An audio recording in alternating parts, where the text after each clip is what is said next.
So thanks for coming on, guys. We'll start by just introducing ourselves since this is kind of a new month and a new panel. And so let's start with Kosh. Hi, everyone. My name is Kosh. I am an emergency physician and EMS physician. I completed my residency and fellowship out on the East Coast before coming back to where I actually trained. And you worked here as a tech back in the day before, right? Yes, not in the current setting, but Somewhere here in town. yeah, it's a little further north. Nice. So I was both tech in the ED, and I worked for an ambulance company up there as well. Nice. So how long would you say you've been in emergency medicine total, if you include medical school and residency and If all I that? include all that, so that would be it would be 14 years now. Yeah, 14 years. Nice. And you might have mentioned this, but you did an EMS fellowship and you got Correct. your paramedic after med school. Correct. That's Yep. all really cool. EMT was before med school, and then paramedic was during fellowship. Nice. Very cool. Figured it was time to upgrade. Nate, what about you? Oh, my name's Nate. I've been this January will be 15 years. I kind of came into it later in life. I'm 51 now. I just always wanted to do it. I had an old Navy buddy who worked at a local ambulance company, and I gave up my career and went to EMT school and started January of, I guess, it'd be 09. So you were just a youngin' when I met you. Yeah. I actually did my first couple ride-alongs with Aaron and his partner. That was interesting. We'll get into that later. But I've worked at a local 911 ambulance company for 15 years now, and the last 7 years I've worked on a critical care team full-time. Nice. It's been 7 years on the critical care now. Yeah. Wow, dang. Yep. The first 2 years were as an employee of the ambulance company, and then when they decided to do it, all on their own, they hired me to Okay. come be kind of the lead of the program on the EMT side. Nice. Very cool. So yeah, I love it. What about you, Casey? I'm sorry. You're probably one of the people that's been on this show the most. You've definitely been on more episodes than you've not been on, so Yeah, and if people are watching you, then they know about me. maybe you warrant no introduction. My name's Casey. I'm a paramedic. I've been a paramedic since March of 80, I guess is when it was. 1980? Yeah, Oh my back in God. the last century. No, 1880. Yeah, I feel like it sometimes. I was 8. Well, I started when I was in grade school. So, anyway, I've been on an ambulance since '76 actually, but between that time, and it's always been 911 ambulances. But I also did. I've got several thousand hours in fixed wing as well. So I did flight medic stuff as well. But anyway, and that's where I am now. I've got 48 years. What brought you back to like the 911 ambulance from a fixed wing? I did them both at the same time. Oh, okay. Yeah. So I worked for a flight service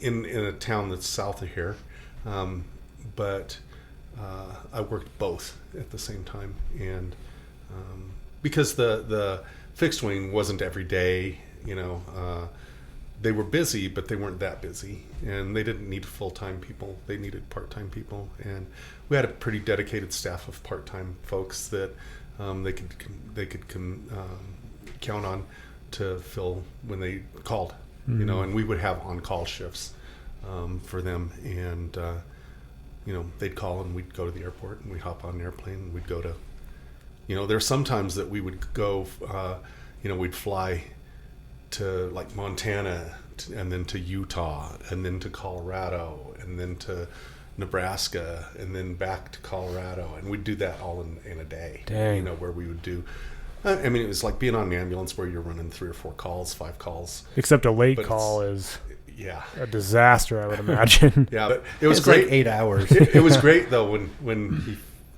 went to Learjets. It was awesome because it was a lot quicker. Why'd you guys decide to do emergency medicine? We can start with Kosh, because obviously you're in med school, you were an EMT before, but at a certain point in med school, you've got to make that decision, right, as to which specialty you want to go into. How'd you decide on EM as opposed to being a primary care doc or something? Sure. So, well, first of all, I'm going to go on record as saying that I could never do what primary care physicians do. They deal with a whole host of things that would drive me absolutely insane. You think about the fact that if I, for instance, have a patient that's non-compliant with medication, what do? Shake my finger at them? Not really, but say you should probably be taking your medicine the way you're supposed to, and go please follow up with your primary care physician, who's probably told them who knows how many times. So that was actually one of the big drivers for me going into emergency medicine, being the fact that the long-term care aspect was difficult for me to deal with. I am one of those people that prefers more rapid gratification. I like to see results in the very short term, and having to play the long game was just not something that interested me. And thank goodness we have people like that, because otherwise the health of everyone in the general population would, suffer dramatically. But Yeah. Did you ever consider another specialty, like a cutter or something? I briefly did. So I considered surgery for a short period of time, but then I rapidly realized I did not enjoy spending that much time in an operating room that I was very restricted in my movements and things like that, and it just didn't quite resonate with me.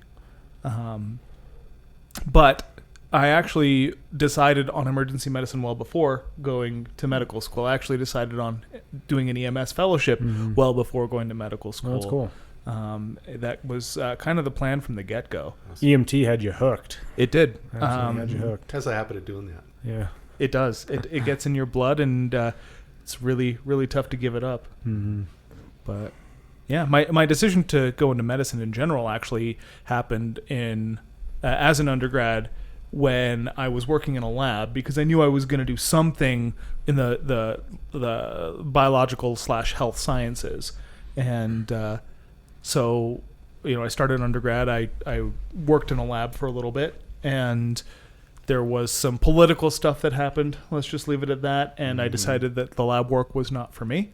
And I went and got my EMT and realized this is what I want to do.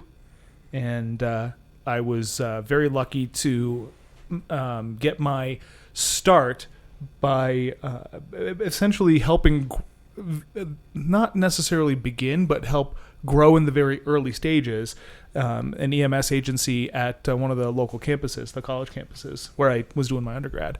And that helped slingshot me into my first paid clinical position. And then from there... Did they have transport, or was it like an emergency response team? It was a campus standby. And it was primarily at Greek events, realistically. Oh, yeah. It was standby at fraternity and sorority events. And initially it was the group formed because of the unfortunate death of a student as a result of activities at one of said events. And the group that helped initially create this organization realized, hey, we have a bunch of people that are trying to go to medical school that are EMTs and paramedics, and we could theoretically have a significant impact. And so they formed this group, found a medical director, and started offering their services for no cost, of course. And funded by grants through funded by student group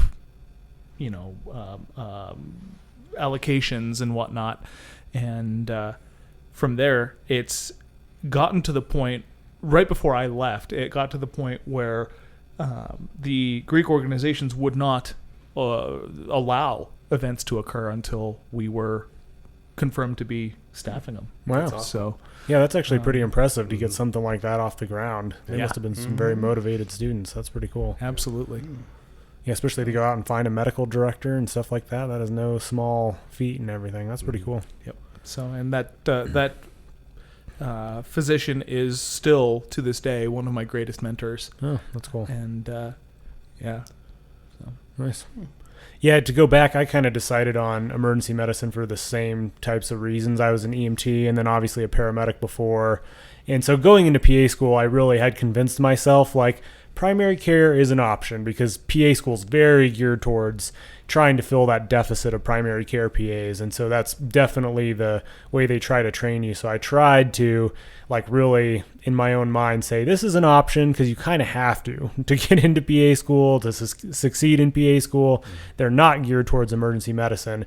And but going through all these primary care rotations and just like a 10-hour day doing primary care would feel like 20 hours. I mean, trying to get the motivation to get up and go talk to someone about their diabetes and then go talk to them about their hypertension and for a half-hour chunk of time and then hear all these complaints that you have no idea what's going on. And it was a very long day versus emergency medicine. A 10-hour shift feels like 4 hours because you've got a list of 1,000 things to do. You've got to do them all very quickly and efficiently. And so I like my days not to drag. And that's why I liked being a paramedic too, is when you're busy. When we were running, a call an hour, the day would go by quick and you get beat up all day long, but it could still be at the end of the day, you kind of feel satisfied because you're like, we saw a lot of patients today. We helped a lot of people and it went by really quick. I wasn't looking at my watch all day long to figure out when the shift is going to be over and just trying to run down the clock. And so that's kind of why I decided on emergency medicine was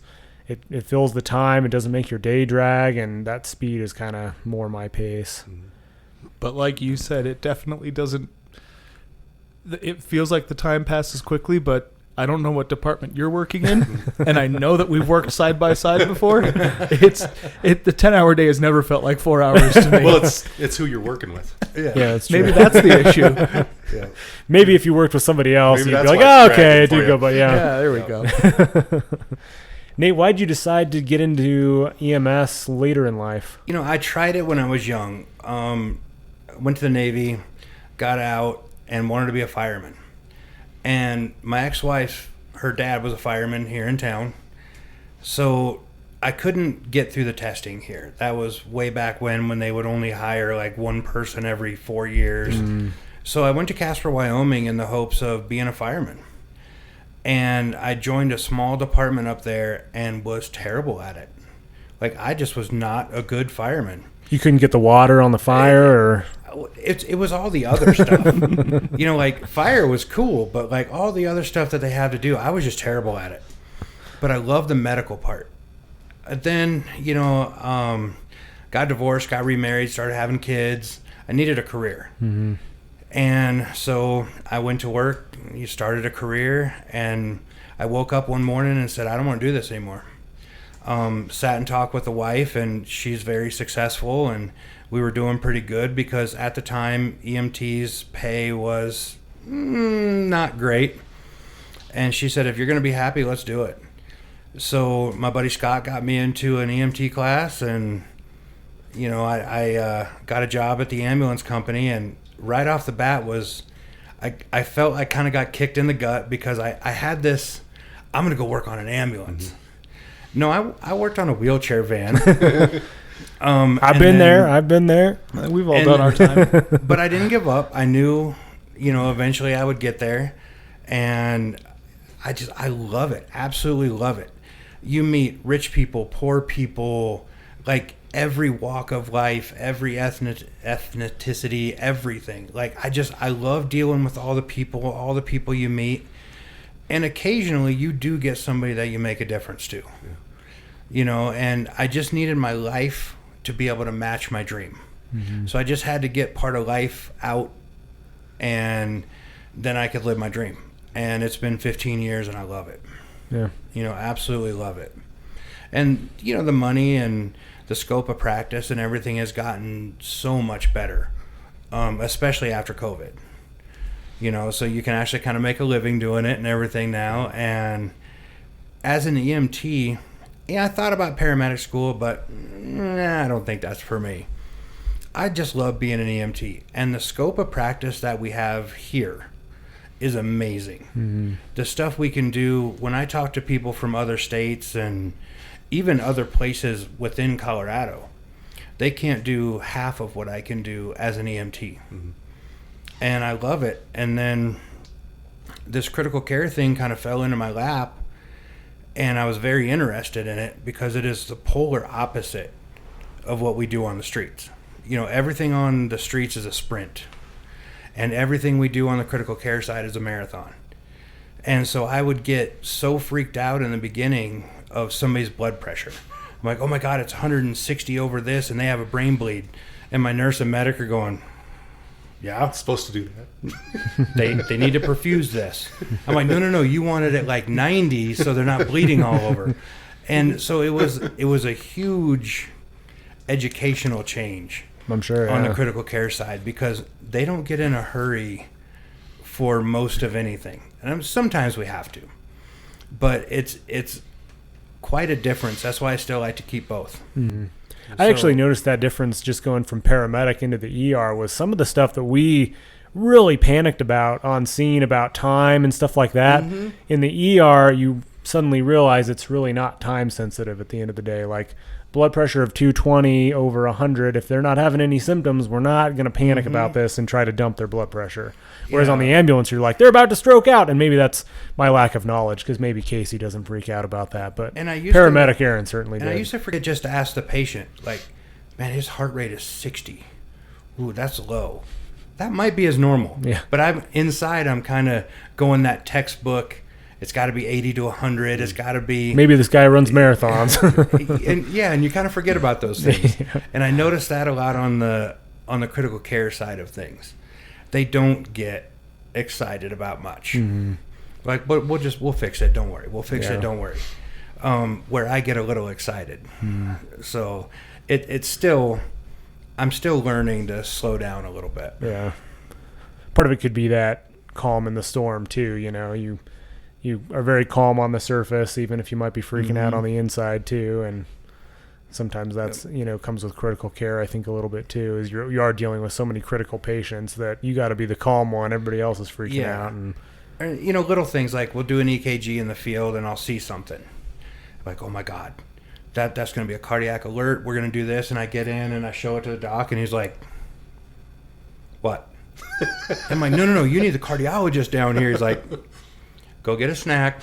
I'll see you the next call. Go use the bathroom. Take it easy. To quote one of the greats of emergency medicine, don't just do something, stand there. Yeah. I actually heard that one for the That's first great. time. Who said that? I heard that quote for the first time. Maybe it was you. But yeah, for the first time I heard that like a month ago. I think that's a great quote. Like, And the sentiment of it is, okay, yes, there's an abnormality. Yes, there's a problem. Yes, there's a potential life threat. But there are very few things that require immediate action. Of course, controlling the airway, controlling major hemorrhage. If the heart isn't beating, then those are things that definitely require some more immediate intervention, more rapid intervention. But for the most part, like you were saying, an elevated blood pressure, you've got some time to figure out, okay, why? Yeah. And that's one of the other big things that I find is kind of the step between what's happening in the out of hospital setting and when you get into the ED is there's that mental frame shift from, okay, there's a problem, we have to move to, okay, we have a problem. Why do we have the problem? Take DKA, for example. Doesn't happen for no reason. There's always an inciting event. AFib with RVR. Something caused that. And so having to think about, okay, yes, I could potentially give insulin and fix the DKA. I could potentially rate control the AFib. But if you don't fix the underlying issue, A, the patient could get worse. B, they might just have a rebound back into their original state of illness. And I think that's one of the big things that I see in EMTs and paramedics as they gain more experience is developing that shift from reacting to the problem reflexively, and then transitioning to, okay, why is this happening, and is there something that I can do to start the recovery healing process? Well, being a director, you see this, and there's been a huge shift from that. Oh my gosh, going, to quote a movie, Mach 2 with your hair on fire, and doing, thank you, and doing some of the procedures. I mean, it's very counterintuitive to, we had a case not too long ago where we really needed to slow down because everybody got focused on their task, and nobody was watching the monitor, and this guy's SpO2 dropped to like 52. We were doing RSI, which we call MAM now, because we're trying to take that rapid part of the rapid sequence induction out of the psyche, right? Out of our mental picture. And for those that don't know, this is where you're a patient with impending airway collapse of some kind. They're going to stop breathing. They're in horrible respiratory distress. This is where you intentionally paralyze them, sedate them, paralyze them, intubate them before they get worse to protect their airway. Correct. And this guy had head injury, had trismus, we couldn't get his airway open, and so we did all those steps, all en route to the hospital because he's trauma, right? So what do? You pick him up, you take him to the hospital, right? Because trauma patients always, forever and a day, has been pick them up and get them there. Yep, no reason to wait on scene doing this. Yeah, their treatment is Bard Davis. And Bard Davis, if you don't know what Bard Davis is, that's the maker of the scalpel, right? That's their treatment, right? To get them into surgery or wherever. Yep. So that's always the mentality that we've had. Get them from point A to point B. It used to be that, man, we had a 3-minute on scene time with that guy. Yes. Get him off the X. Get him off the X. Yeah, and so, but now, just recently, within the last couple of years, we've made a shift in, and we found oddly that our survival rates have gone up because we're actually stepping back, taking a breath, and actually taking our time. What we should have done with that patient is pulled over, got everything done, and then left, because everybody was so task focused. We had a guy driving up front that could have come back and went, "Hey, that guy's 52 on the monitor. You guys need to fix that." And so, and in this town, we have a medical directors group that and they've got a committee besides that of our peers that look at cases and question cases like this one. It gets brought to, sorry, it's my broker, that gets brought to M&E, which we sit, we discuss the case. It's all educational.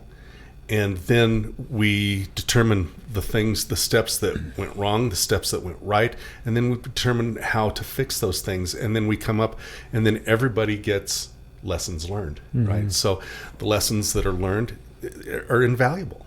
And so we've come to that point now where there's a lot of times where we just kind of step back, take a breath, When we do the MAM procedure itself, it used to be we sedated, and as soon as we got that whatever it was, ketamine or whatever it was we were using, they got the paralytic, right? And so now what we've done is, it's so hard to do, is we give that, and then we wait 3 minutes before we give the paralytic. We wait 3 minutes. That's actually good though, because I remember a few times where if we'd have had that 3 minutes, we actually would have had our stuff set up. Well, that and where somebody be like, "Well, where's the airway?" Yeah. Oh crap, we forgot that. Let me grab it from the bag. We carry a card now. Yeah. That's part of the checklist. All the equipment's ready. Blah blah blah. This, that, and the other. And somebody reads the checklist out loud, just like a pilot. Every time I flew with Rocky, every time that we went into the airplane, he sat in that pilot's seat. He's got thousands and thousands of hours in that left seat as aircraft commander, right? In that type, And I remember him every time I flew with him. I felt safest that I'd ever been with a pilot. He sat there. I know he's got 3,000 hours sitting there in that type of aircraft, and he's going through the checklist every single time. And so that's what we've kind of adopted with this, and it works so much better, and we have more success in our tubes, and it goes into other things as well. Well, I think it fixes a weakness that most paramedics tend to have, and that's that you think you're infallible. You're like, I've done this procedure 100 times. I could do it with my eyes closed, but you're going to miss a step if you always rely on it being something that's memorized versus a checklist. If you're hitting every step, you're not going to miss something, and your chances of success go way up. Because we're all fallible, right, and we're all going to miss things occasionally. Well, I don't know if you know this about paramedics, and I know you do, but we're an egotistical bunch of jerks, kind of.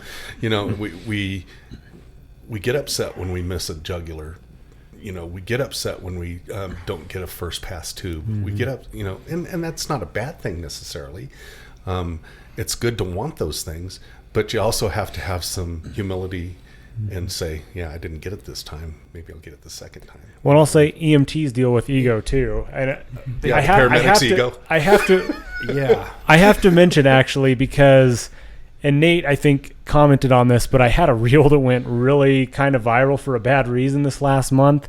I had Kim Witten Chung. She said her full name, so I can say it, but she's one of the EMS educators here in town that's done tons of awesome stuff for amazing EMS education work. She's amazing, and she was kind enough to come on the show, and I don't do all my editing for the reels, and so this one kind of slipped through and got posted on TikTok, and it starts with her saying, so I say EMTs are like CNAs and advanced EMTs are like LPNs and paramedics are RNs. Ooh. And that was the clip, but it was taken out of the whole context, which was nobody knows the difference between an EMT and a paramedic, right, but people understand the nursing model. So right, the progression from CNA to LPN to RN is similar to the progression from EMT to advanced EMT to paramedic. And man, some EMTs lost their freaking minds on this video. And I got to admit, I did. Well, I would have too. When I was an EMT, I'd be like, don't compare me. What she has done for the EMS world is amazing. Like, she's legitimized what we do. Well, she's an innovator. And, really and I heard that, and I immediately put up a comment. I'm like, how dare you compare me with a CNA who can't even start IVs. And then a day or two or three later, I went, wait a minute. Maybe I just saw a little clip of what she was trying to explain. And then I'm like, I kind of felt bad. But I get extremely protective of what we do. 100%. I know it's kind of ridiculous, but the whole ambulance driver comment, that really bugs me. Mm-hmm. Or the whole doctor's helper thing. Or, like, EMTs are highly educated. Paramedics are highly educated. Like, the stuff we do is amazing. And we do it in rain, snow, whatever. So I get very protective of when people say stuff about us. And I had to kind of step back and think about it and go, you know what? I should probably send Aaron a message. and I did. I didn't see your specific comment on it. I just saw your message to me because I didn't read the comments after a while. I was like, oh, man.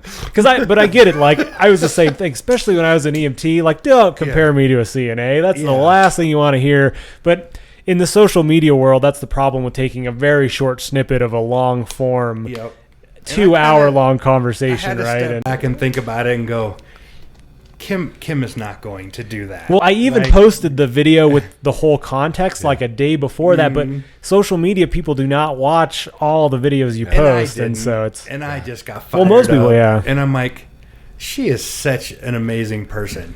I should probably apologize for making this comment, But I get very protective of what we do. Yeah. Almost to a downfall sometimes, because I love the time that people take out of their day to go do this job, which is very grueling. The pay is decent, but it's not what it should be. For the Agreed. skills, especially, you were talking about ma'am.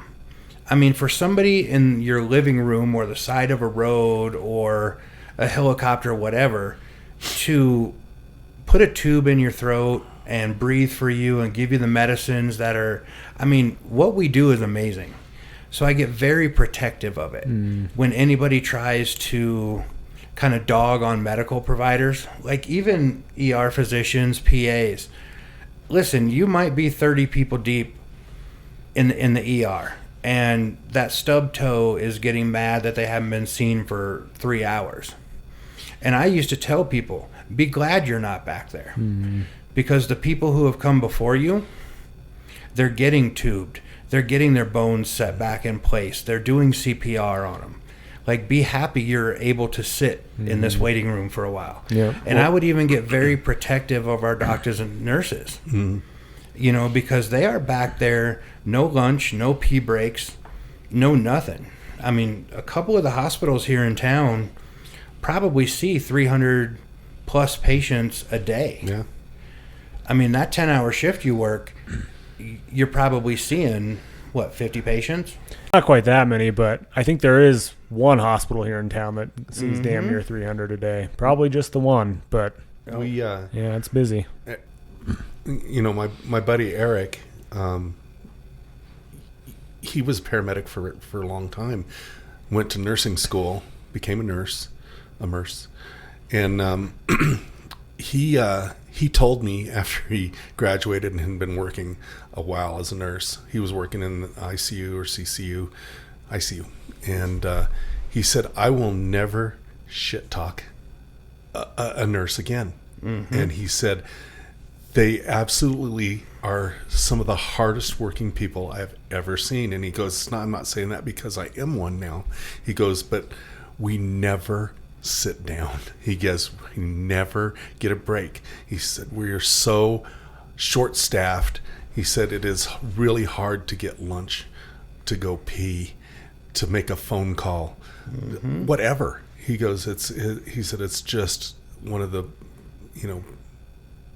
biggest unsung heroes that there is, and it's like that across the spectrum of the ER. Doctors, same thing.